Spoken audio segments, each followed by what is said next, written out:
Hi there, this is Power and Politics. I'm JP Tasker in Ottawa. Trade talks with the U.S. are turning bleak with just 1 week to go before President Donald Trump's clock runs out. One where they'll just pay tariff, not really a negotiation.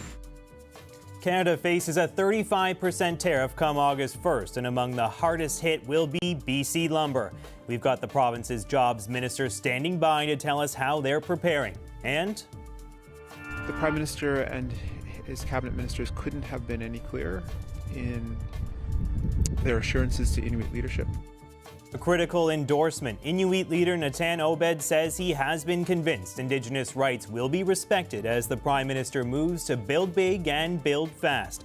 He'll tell us how Mark Carney reassured him. And I think that's ridiculous, honestly. I'd like to see the ballot box and table you're going to have to use. It's going to be comical, I think. Pierre Poilievre doesn't think it's funny. The Conservative leader wants the government to step in as the number of candidates challenging him in the Alberta by-election tops 190. Our party insiders are here to react to the longest ballot protesters and how they could affect Poilievre's bid. Power and Politics starts right now.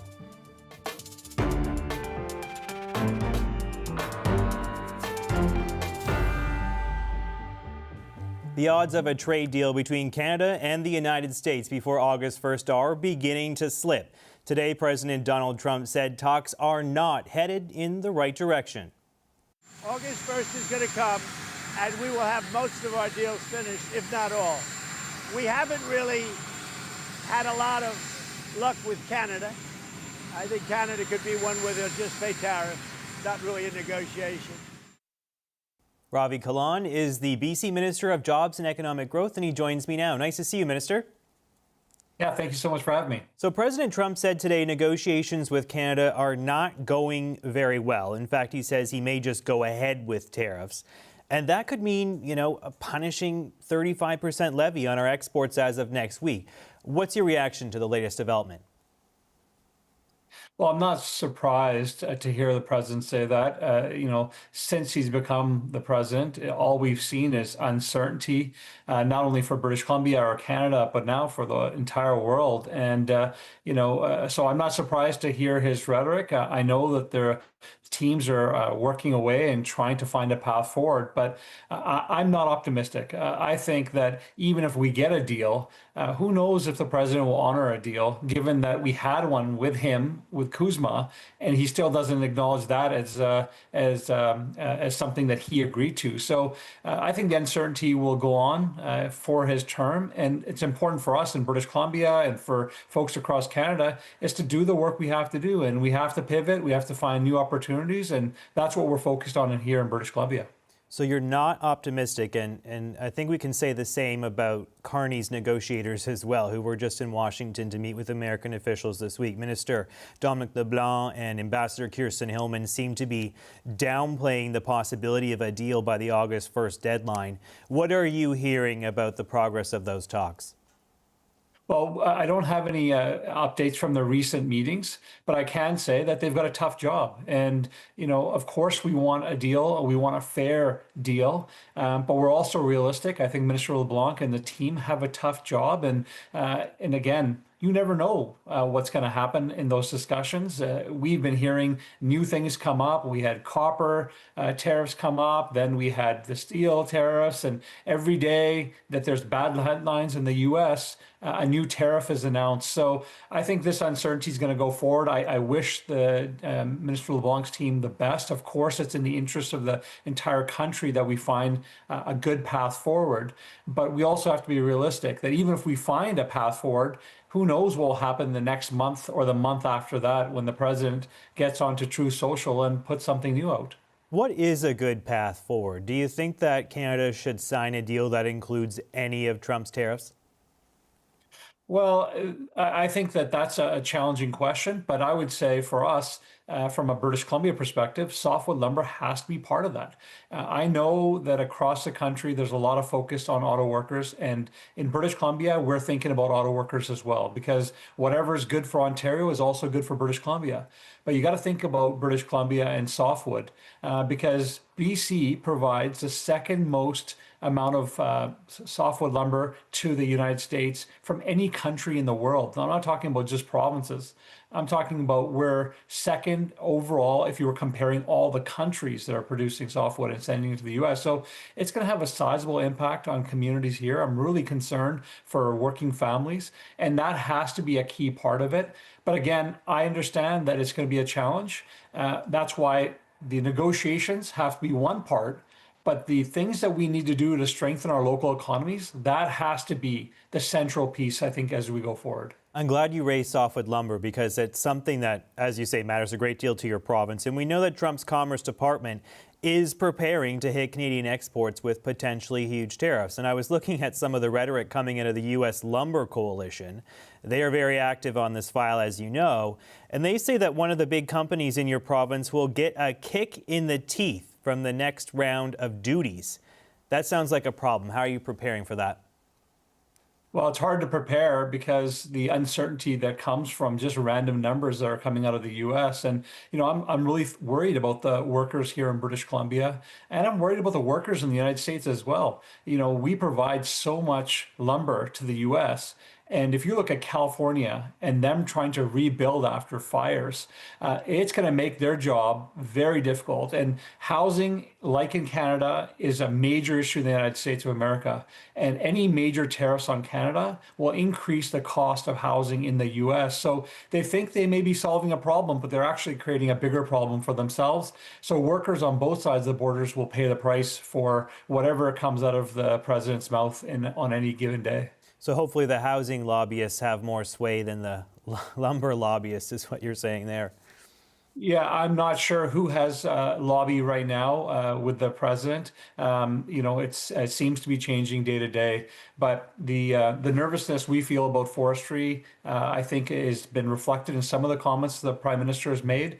We just continue to urge the Prime Minister and Minister LeBlanc and the team to make sure that forest sector from British Columbia is considered equivalent to the challenges the auto industry is facing in Ontario. What about your Premier, David Eby? He suggested this week that BC may actually be open or willing to talk about a quota on softwood lumber exports. The industry has long been diametrically opposed to that sort of thing. Why is your Premier pitching that now as a possibility?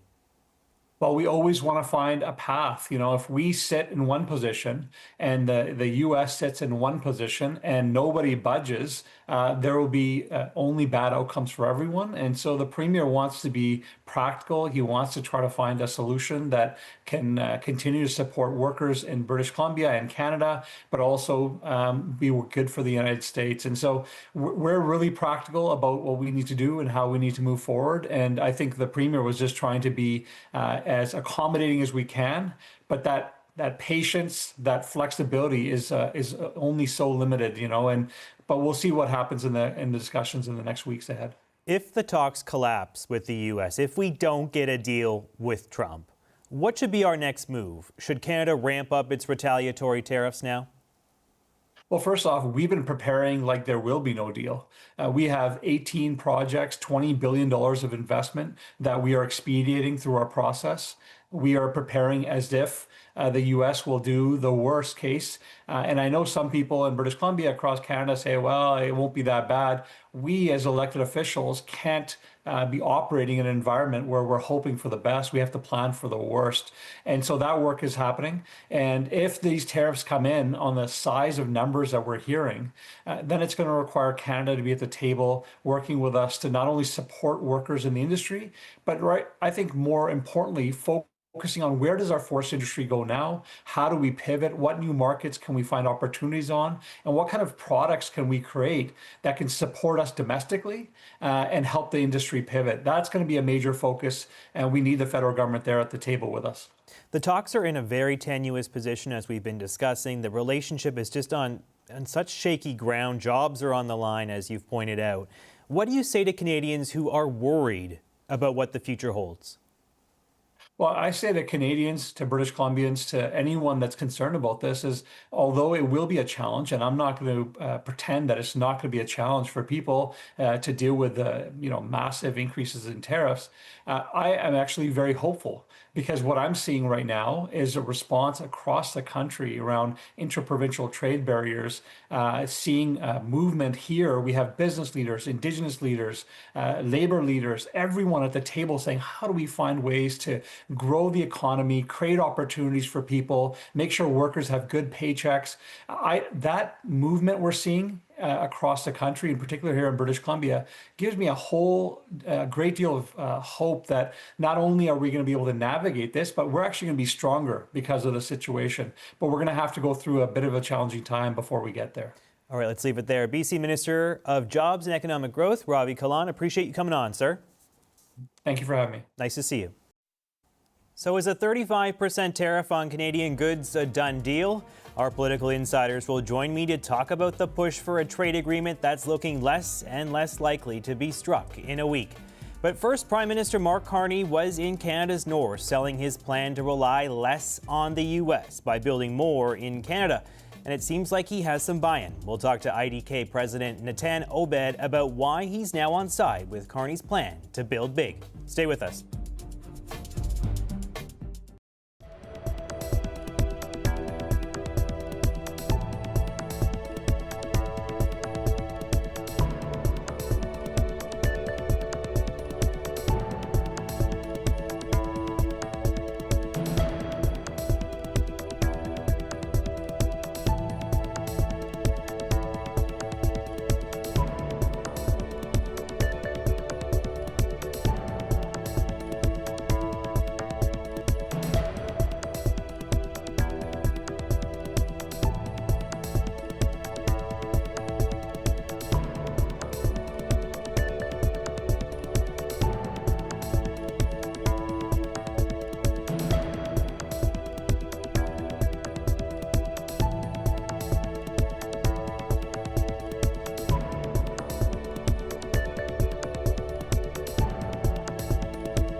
An Inuit leader says Prime Minister Mark Carney has offered reassurances plans for major projects won't violate modern treaties. This comes amid Carney's push to assure Indigenous leaders there will be full consultation on major projects. It fully respects treaty-based environmental assessment processes. In fact, those will be essential for anything that we move forward. The Prime Minister, several cabinet ministers and Inuit leaders met yesterday to discuss the bill. Carney held a similar summit with First Nations chiefs earlier this month, where some walked away calling it political theater. So how was he able to reassure Inuit leadership? Natan Obed is the president of the Inuit Tapiriit Kanatami, and he's back from those meetings, and he joins me here in studio. Nice to see you, sir. Thanks for coming in. Great to see you too. So I was actually reading through some of your Senate testimony in June about this bill, and it's definitely a different tone, I think, than what I think you're going to tell me about tonight. You were saying to the senators that the Prime Minister's nation-building legislation, C5, you said it could infringe on Inuit Crown treaties. You said it could lead to litigation, and you were concerned about, hastily passing extremely complicated legislation like this. But after your meeting with the Prime Minister, he seems to have reassured you. What did he tell you to bring you on side? Well, first and foremost, the criticism stands on the process of the legislation, but now the legislation is passed, and we have to deal with the ramifications of its implementation. The meeting we had in Inuvik was within the Inuit Crown partnership process, and we were able to hear directly from the Prime Minister and the associated ministers who were responsible for the implementation of C5 about how that would proceed. The Prime Minister was unequivocal that our modern treaties and the processes within them, environmental assessment and other regulatory co-mechanism or institutions of public government, would be the platforms for any nation-building projects. The question remains about how do any of our projects get on this initial list, and also what sort of incentives are there, whether they be fiscal or otherwise, to ensure that we can work with the government on these nation-building projects. One of the criticisms of the bill, as you just said, you stand by that criticism that the consultations for the actual legislation were wholly inadequate. Do you feel, especially on such a crucial piece of legislation that will have an impact on territories you represent, do you feel like the Prime Minister has now meaningfully engaged with you and other Inuit leaders after having sat down with you yesterday and gone through the legislation and made those reassurances? Absolutely. We are very fortunate as Inuit to have modern treaties, or comprehensive land claim agreements, that are foundational in the way in which any government or any natural resource project goes ahead. These are constitutionally protected agreements. We also have the security of the Interpretation Act and the non-derogation clause that was passed in the last government that says no new legislation can abrogate or derogate from the Government of Canada's existing treaty rights and obligations. So I would imagine that not only is the Prime Minister willing to work with us through our processes, but also has received pretty clear guidance from the Department of Justice that there's really no other way. I like the word guidance. I think that's maybe a stronger word could be used there.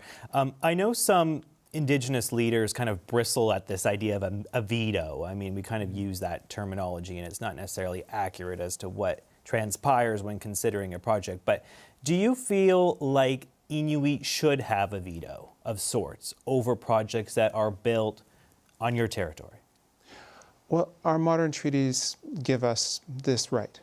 And I would say that across this country, in provinces and territories, every single session, legislatures give veto to projects every day or every session. Sure. So the idea that Indigenous people somehow are a threat to the nation state by being able to say no, I'd say is a scare tactic and a misnomer. We will proceed the way that we proceed with any proposal. The good thing about Inuit Nunangat and our structure is that, say, in Nunavut, the projects that are being pushed as nation-building projects and hopefully will be in the listed projects are Inuit-led projects, and in some cases, the subsurface is owned by Inuit, so any developments that would happen would greatly benefit our communities. The complexity across this country between Inuit, First Nations, and Métis is not ours. It has been created. We just have to live with it.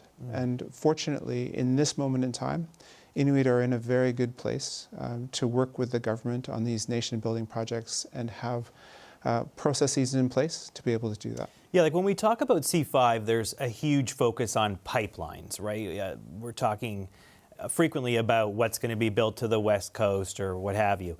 But it's not just about pipelines, right? We're talking about nation-building projects that include mines, ports, railways, roads, what have you, right? Some of the things that you mentioned there. I mean, can you give us some more detail in terms of what the Inuit are pitching? I know that you have said in the past that you've identified dozens of potential projects that could make it onto this list, some infrastructure initiatives that you said would be helpful to the Inuit. Give us a sense of what you're talking about you'd like Carney to include.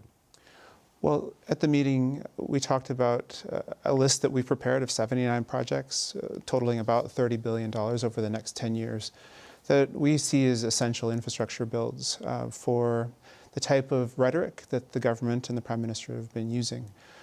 We can scale that down to approximately 10 to 15 projects that would meet at least 4 of the 5 criteria within the legislation. Further to that, I'll just use, say, the Kivalliq Hydrofiber Link project that would run from Manitoba up through the central region of Nunavut. That would bring a fiber link for connectivity. It would also bring cheaper, and cleaner alternatives to diesel generation that we have today. It would be transformative in the way that we could imagine sustainability for our communities, and also it would bring prosperity in that it would be a reliable source of power to any natural resource extraction project or other project moving forward. So you've worked with Prime Minister Justin Trudeau. Now you've just had this day-long meeting with Carney. How do you compare the two? Well, that's a fascinating question. You know, we did a lot of work with the previous Prime Minister.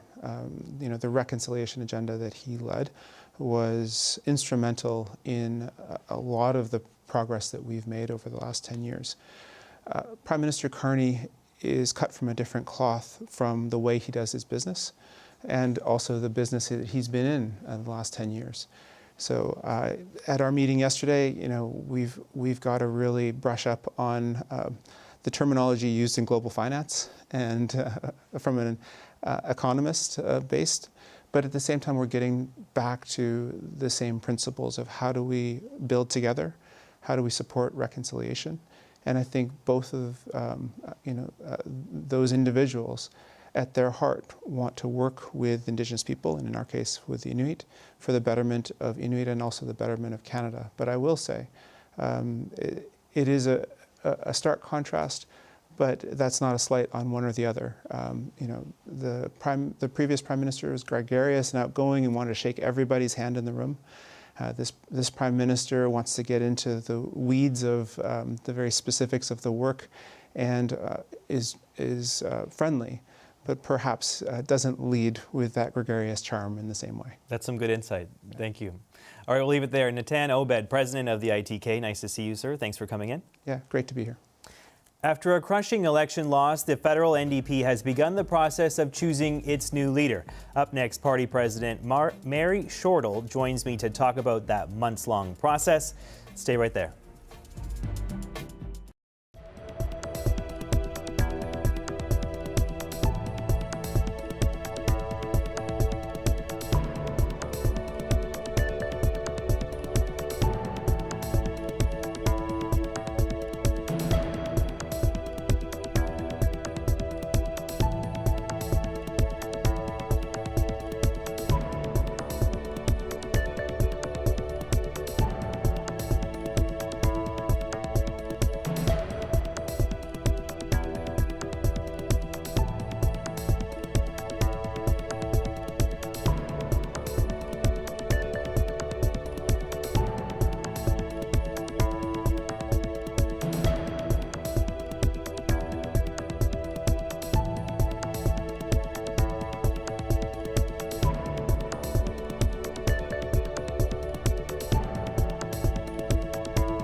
The federal NDP has set its rules for the race to permanently replace former leader Jagmeet Singh. Those rules state candidates must collect at least 500 signatures from NDP members. It will be a ranked ballot vote, and candidates must pay a $100,000 entry fee. The official campaign kicks off in September, and the final vote will be in next March. In the meantime, interim leader Don Davies will lead the 7 NDP MPs in the House as the party tries to regroup after its worst electoral outcome in its history. Mary Shortall is the president of the New Democratic Party, and she joins me now. Nice to see you. Thanks for coming on. Thank you for having me, JP. So let's talk about the leadership rules. The entry fee is $100,000. Why did you settle on that figure? Well, we talked to a lot of people from coast to coast to coast, and as many members as we have opinions as well.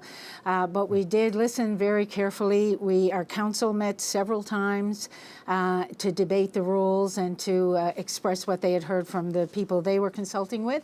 And at the end of the day, that was the decision of council based on lots of conversations. It's over 4 installments.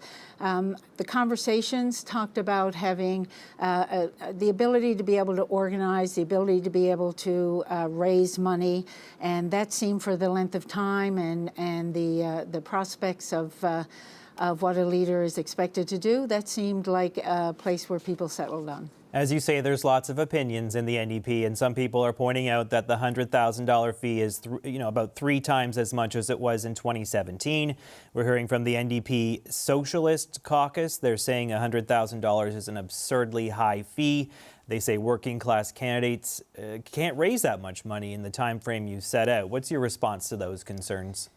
Well, I mean, it was a big debate overall. I mean, the day the election ended was the day we started to begin the process of putting the rules together.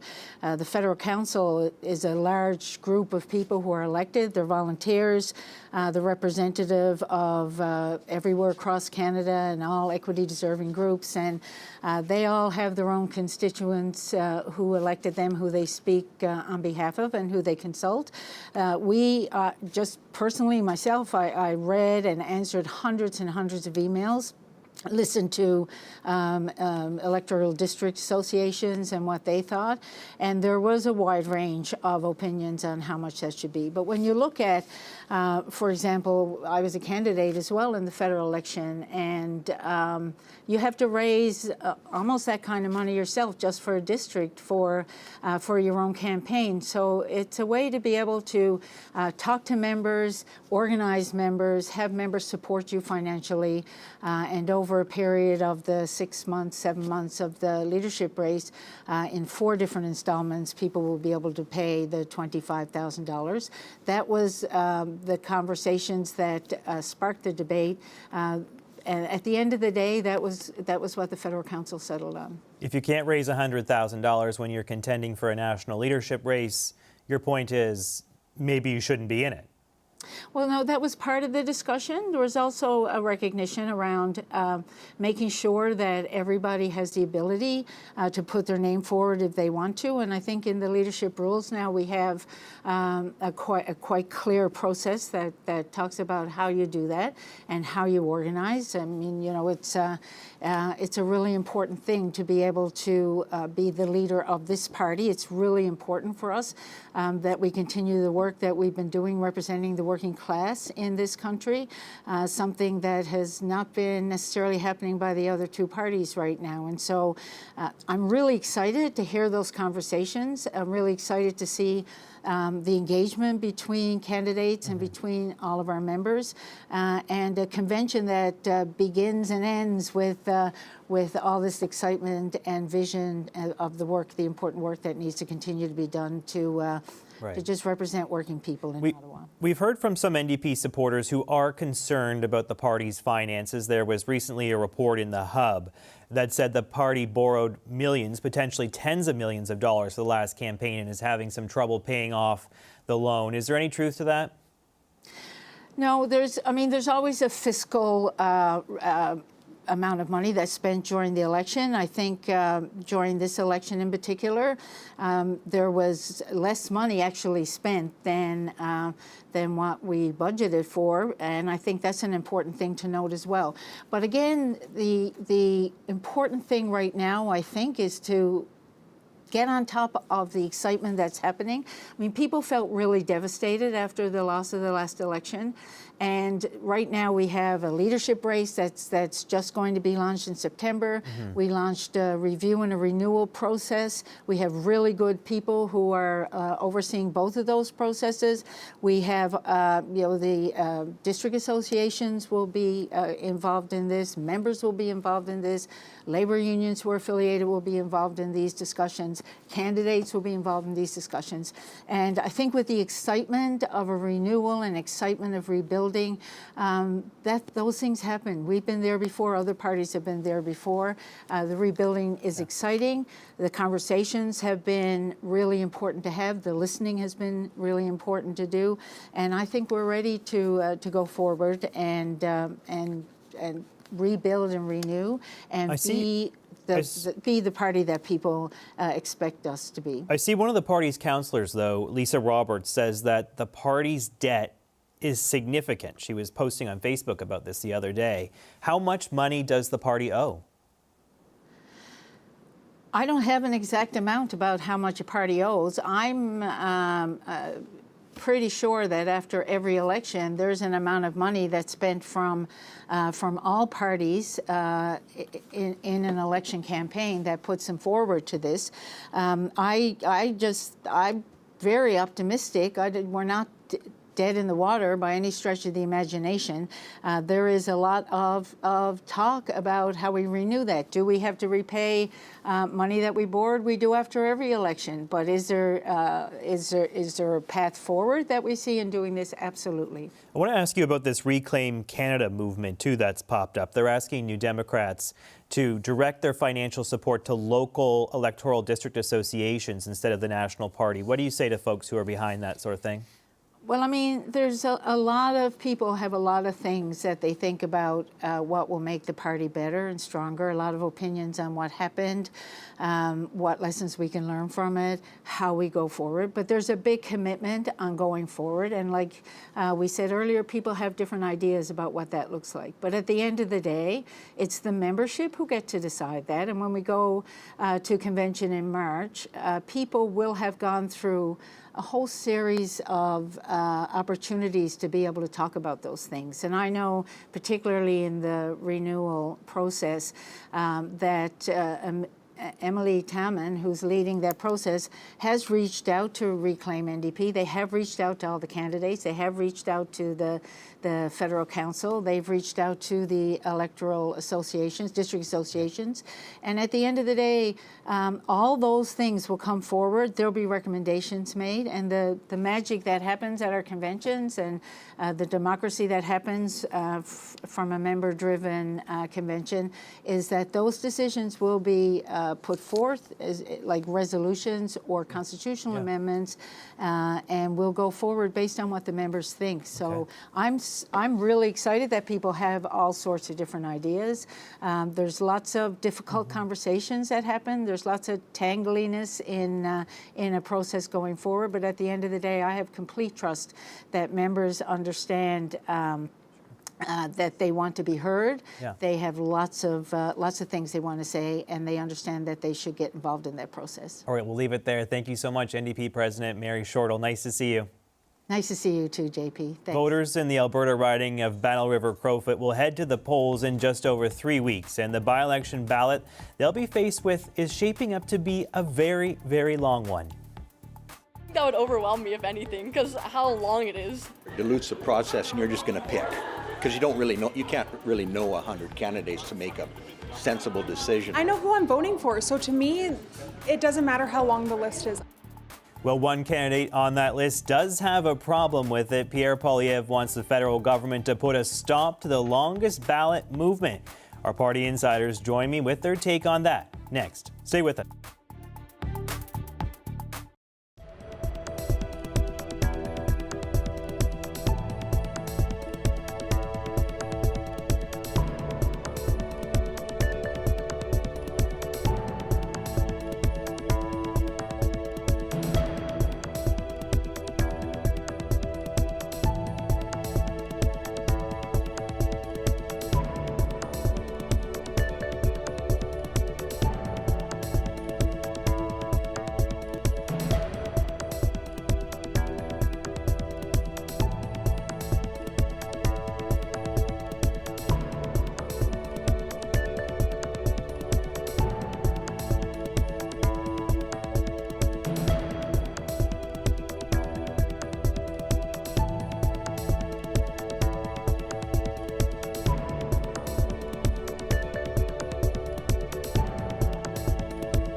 The deadline for a trade deal with the U.S. expires in exactly 1 week, and while Canadian officials say they're deep in talks with the United States, the U.S. president is signaling otherwise.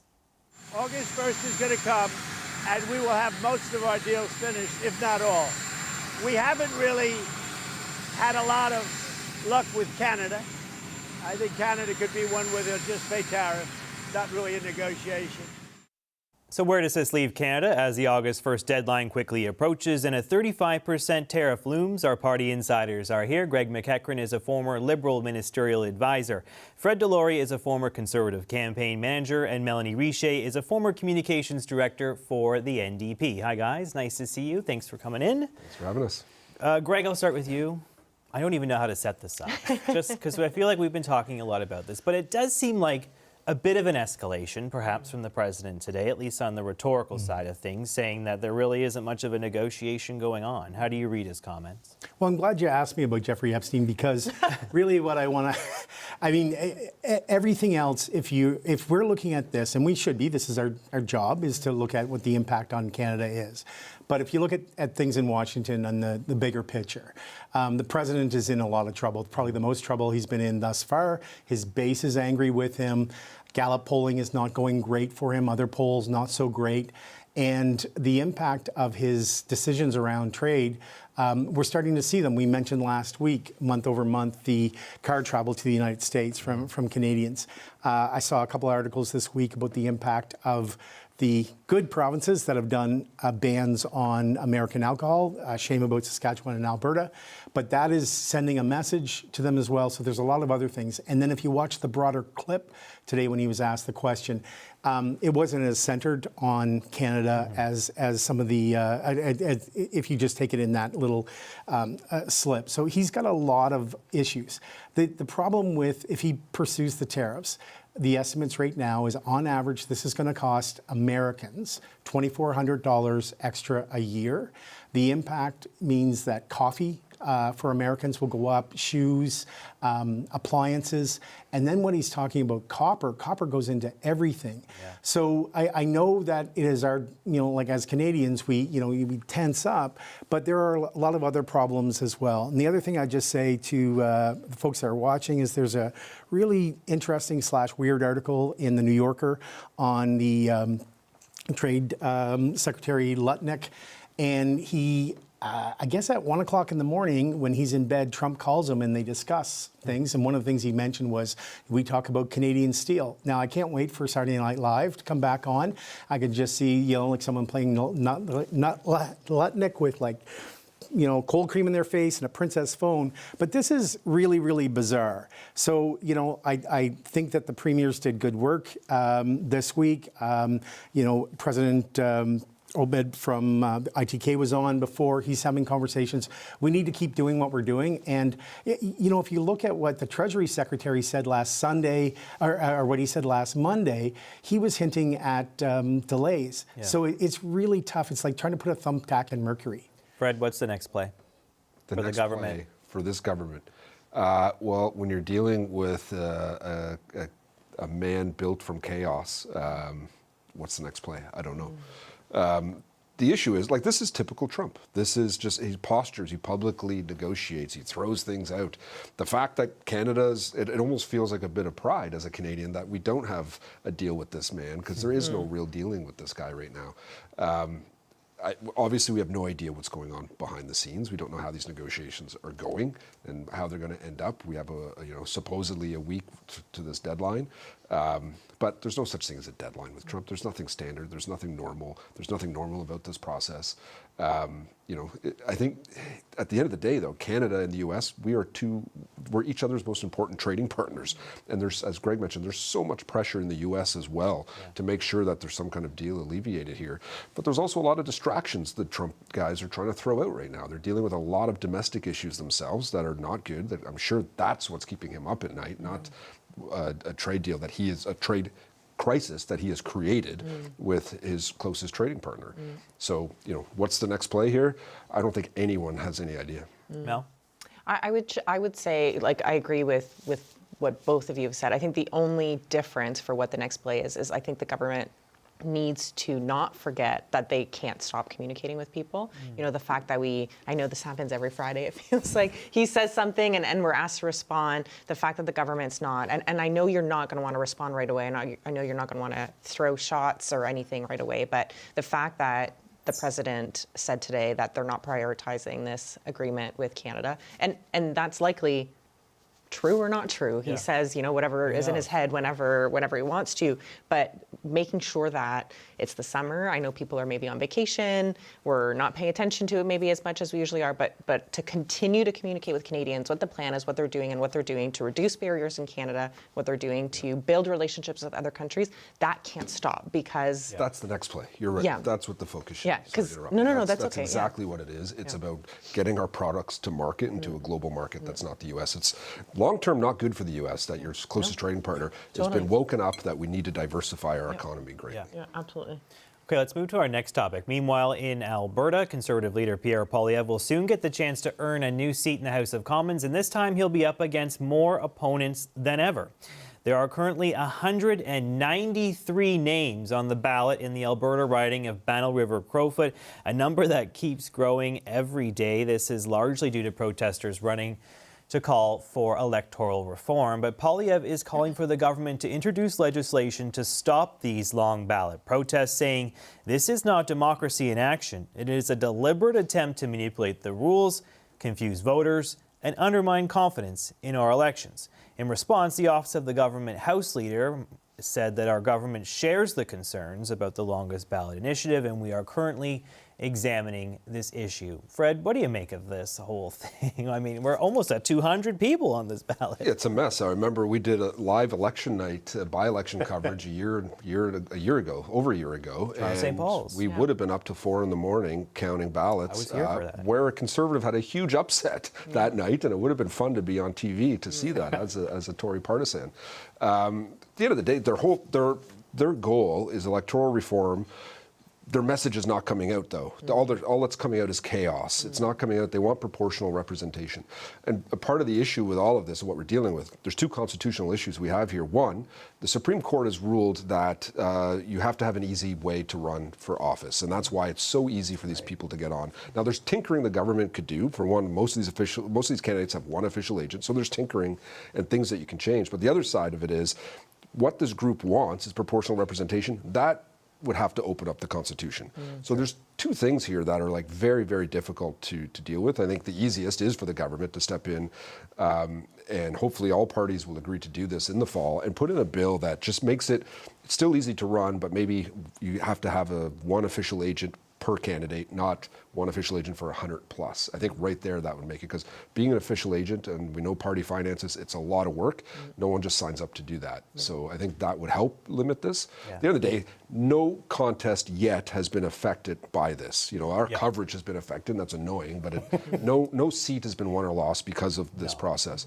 However, that's today, and it won't be in Battle River either, but what about down the road in a year's time or 6 months if there is a contest and there's names that are similar and someone wins by just a handful of votes and it's because of this type of protest that just really does screw up? The online backlash, though, is vicious. I don't know if you've seen any of the chatter about this. They're saying that they're purposely trying to target Pierre Poilievre, undermine his chances, a repeat of Carleton.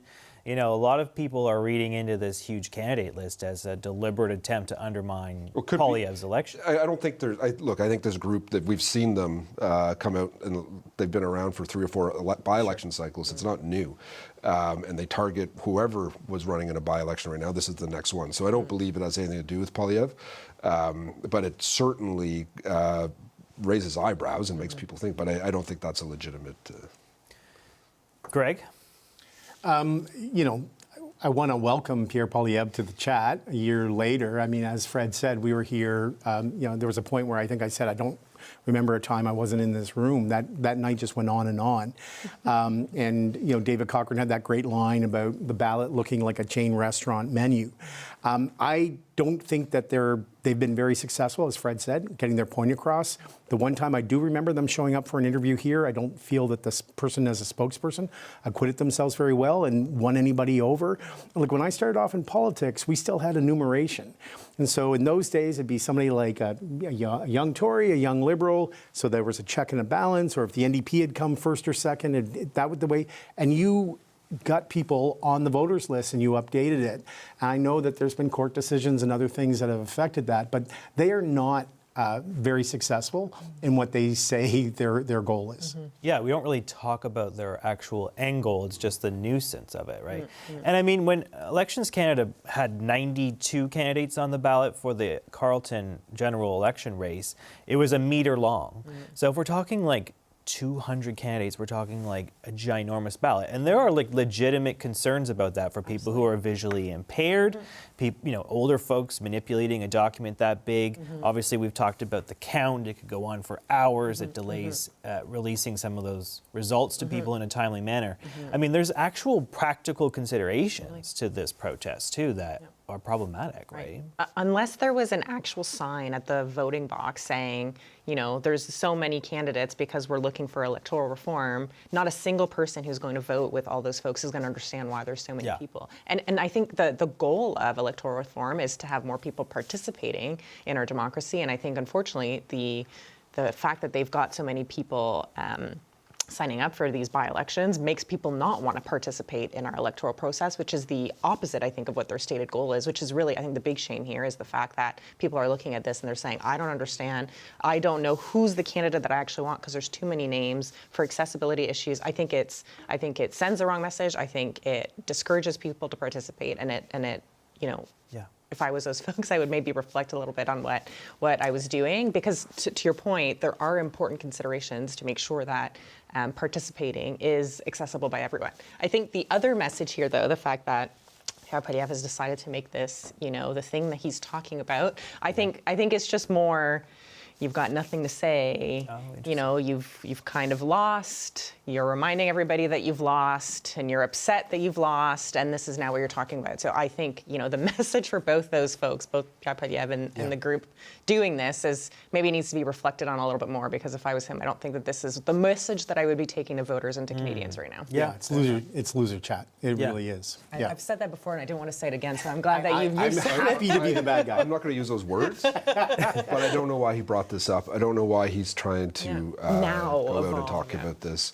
And even a statement like demanding the government do something, like you are the leader of the second largest party in a minority parliament. You can put forth legislation to fix this. It's not actually the government of Canada, it's the Parliament of Canada that needs to fix it. And you're a year late on the subject. Because it wasn't just Toronto St. Paul's, it was La Salle et Marde Verdun too, right? They had a number of candidates. Okay, let's do our last topic. Let's turn to the NDP, which has begun the process of choosing its new leader. The party released the rules governing that contest today, including a January 28th deadline for candidates to pay the $100,000 fee and a breakdown of diverse groups that will have to endorse their candidacy. They have to get some signatures from equity-seeking groups. Mel, what do you make of what they've released today? Do you think this is fair? I mean, I'm already seeing a lot of backlash online, frankly, from people about the $100,000 fee. The NDP Socialist Caucus, for what, listening to them, they say it's way too high. What do you think of that? I think if you want a serious leader, and we want to be a serious party, you need to have a fee to make sure that people who are serious to be the leader of our party pay it. We also are a party that needs to raise funds, and we need to run a leadership race, and those things are important. So you need to be able to show that you have the capacity to fundraise and you have the capacity to organize, because otherwise we're not going to be able to build from the last results of the last election. So I think that that's actually quite important. And I think that there's a lot of things that you can do from now until then to make that more accessible, to talk to people who are able to donate to your campaign, et cetera. As it relates to the other rules, and you talked about the equity seeking for folks signing on to your leadership.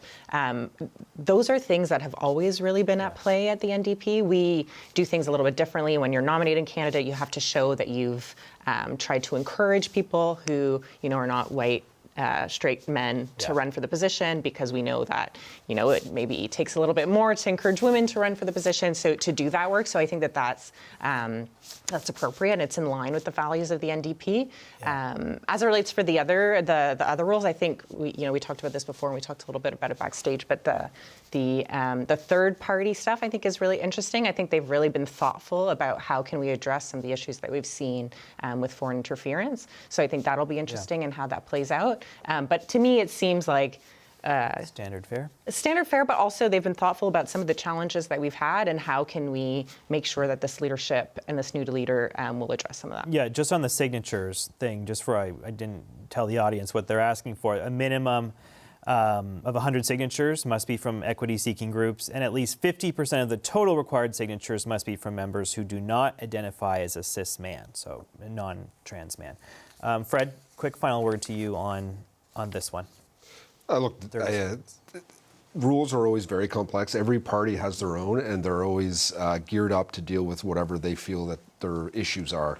The NDP are clearly trying to limit who can run in this race. They obviously have the type of candidate they want to see win, and that's what the members elect the executive to lead the party, to make sure that you have a leader that represents your values and you can't have a takeover. The NDP is very fragile right now, so to actually have tight rules that can ensure that a leader is someone that the party can get behind is not a bad thing. Literally 15 seconds to you. 58,000 New Democrats voted for Jack Layton, 65,000 for Mulcair, around the same for Jagmeet. That is the bar that they have to meet. They have to be that exciting to get those many New Democrats back out.